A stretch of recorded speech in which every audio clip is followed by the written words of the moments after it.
welcome back to my channel. Bonsoir et bienvenue sur ma chaîne. My name is Muriel, and in this video I wanted to do something simple, fun, and easy.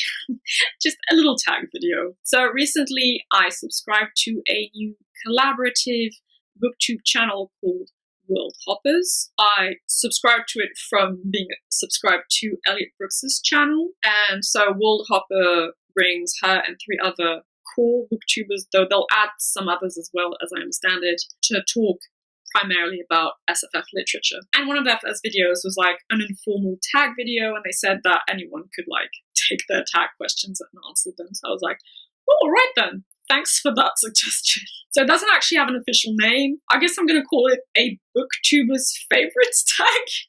Let's go with that. So they're like 5 questions, and for those who might be a bit newer to my channel, it might also serve as like a general broad indicator about the types of books I love or that have like strongly influenced me, shaped me. So question number 1 is, what is your favorite SFF novel of all time? For this question, you're supposed to take one novel because the second question is about series. The problem is I can never answer with just one novel, so I'm going to go by subgenre of SFF literature. I'm going to go for 3 of them. So for fantasy, I'm going to go with The Mists of Avalon by Marion Zimmer Bradley. It is a comprehensive retelling of the Arthurian legend from a female-centric point of view. I would also add female-centric and feminist point of view, and very spiritual, pagan-friendly, though contrarily to what some people might believe, it doesn't entirely trash Christianity. I have a review for that novel if you're interested, but fair warning, it's fairly long. And I said comprehensive because it is a chonker. It's over 1,000 pages long, but every single page is worth it. Little caveat though, because I do think it needs to be said, the author of that novel was a horrible human being, a criminal because, unfortunately, he molested her daughter. So the author was a piece of shit human being who managed to write a masterpiece of literature that remains one of my favorites of all time, and that's never going to change because I can divorce the work from the artist, specifically because there is no child abuse, pedophilia apology in the novel whatsoever. So if you're worried about that, please, it is not in the novel. And if you're worried about financial contribution, the author's dead. She's dead and buried, so that's that. You can get it secondhand, borrow it from the library. Please don't deny yourself this beautiful work of fiction just because the author was a shit human being. I don't know how that happened. The world is weird sometimes. But the genre of science fiction, I'm going to go with The Left Hand of Darkness by Ursula K. Le Guin. May she rest in peace. I am a huge Ursula K. Le Guin fan, if you didn't already know. I've read almost all of her fiction work. She has her own tube shelf in my library. And yes, The Left Hand of Darkness is also a masterpiece of science fiction literature, period, as far as I'm concerned. It's the story of a human being who goes to a planet called Geffen, or Winter, as an envoy to something called the Acumen, which is like a cultural federation of planets. And on that planet Geffen live human beings who are hermaphroditic through evolution, basically. They've become, most of the time, they're like in an in-between state, neither quite male, neither quite female, and then every month they have like a kind of menstrual cycle where they fully develop into male or female and can have sex and reproduce that way. So these people have no gender, basically. It's a genderless society because everyone has male and female reproductive systems. But it also talks about politics and the resilience of the human spirit and overcoming difference and hardship and things like that. It's a fairly short novel, but so deep, so full of intelligence and goodness. I cannot recommend it highly enough. And I'm very happy that readers recognize its worth because it won the Hugo and Nebula Awards back in the 70s, I believe. And then for dystopian fiction, I'm going to go with The Handmaid's Tale by Margaret Atwood. If somehow you don't know what The Handmaid's Tale is about, despite there being a novel, a sequel, a TV show, and even actually a graphic novel, which I haven't yet read, this is about, it takes place, well, the novel takes place in the 80s. The TV show has put it in the 2000 somethings. And so a Christian-inspired theocratic power arises in the United States, and it is very misogynistic, and an entire group of women who are considered gender traitors are basically collected and retrained as breeders, as surrogates for the powerful families of that regime. So their function is to get impregnated by commanders, which are like the men in power in the Republic of Gilead, and their children for their households. So there's religiously and state-justified ritualized rape, and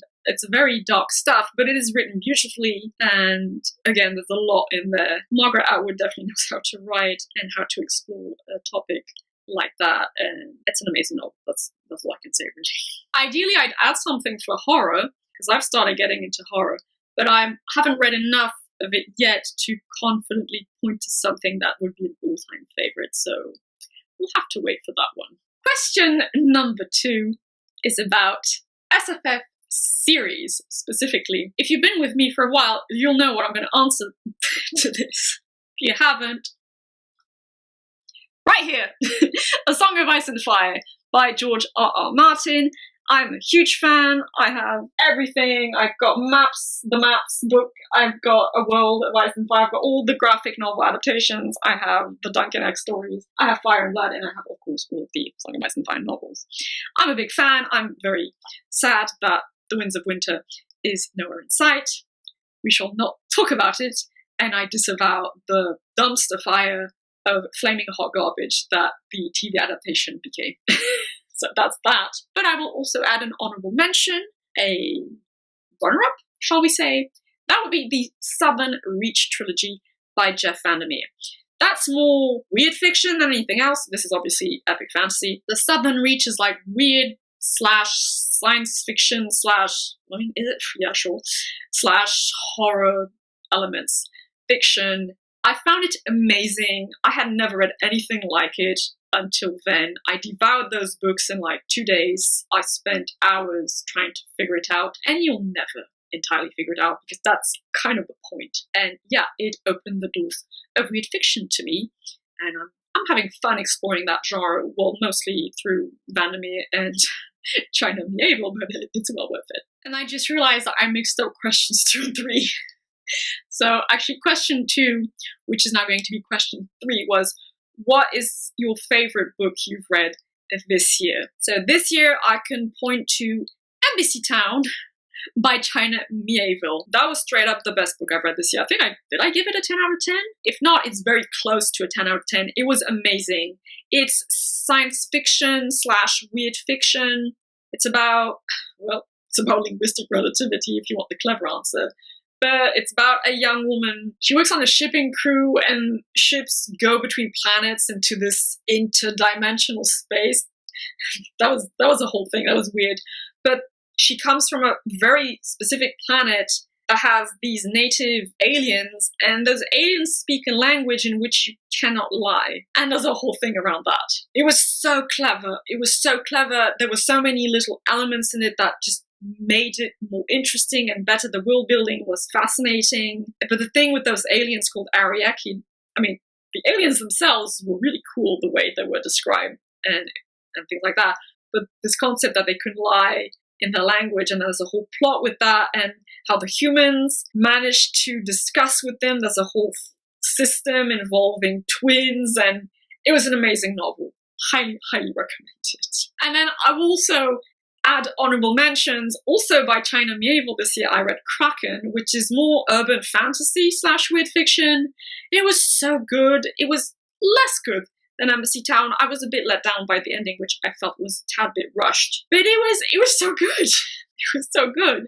It was weird and funny. It was really funny and cheeky, and so many references to like pop SFF culture, and doing lots of different things with like religions and esoteric systems, and there's like a cult that venerates giant squid, hence the name Kraken.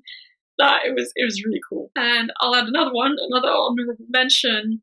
I really this year loved The Secret Commonwealth by Philip Pullman. I reread his Dark Materials, and whilst I still enjoyed it, I didn't enjoy it quite as much as I did when I read it for the first time when I was about 13 years old. I had really enjoyed La Belle Sauvage, but La Belle Sauvage is like a prequel to his Dark Materials and to The Secret Commonwealth. But then The Secret Commonwealth takes place like 10 years after the end of his Dark Materials, and you have the main character Lyra as an adult. And I loved it. I loved it. Lots of people don't like it.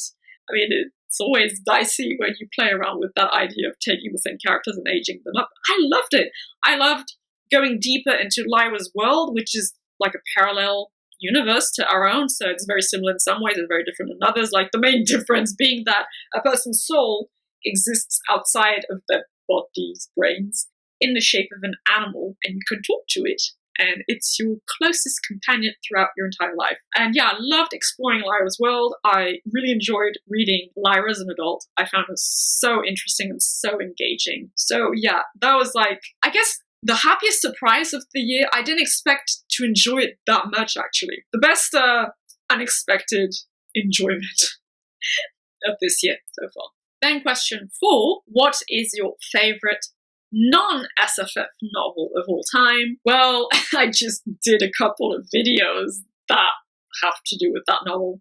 It's Lolita by Vladimir Nabokov. No question about it. Like, nothing comes, a couple of things come somewhat close to it, but no, just nothing tops Lolita. Nothing gets to its shoulder quite, in my opinion. I mean, among what I've read. So yeah, Lolita by Vladimir Nabokov.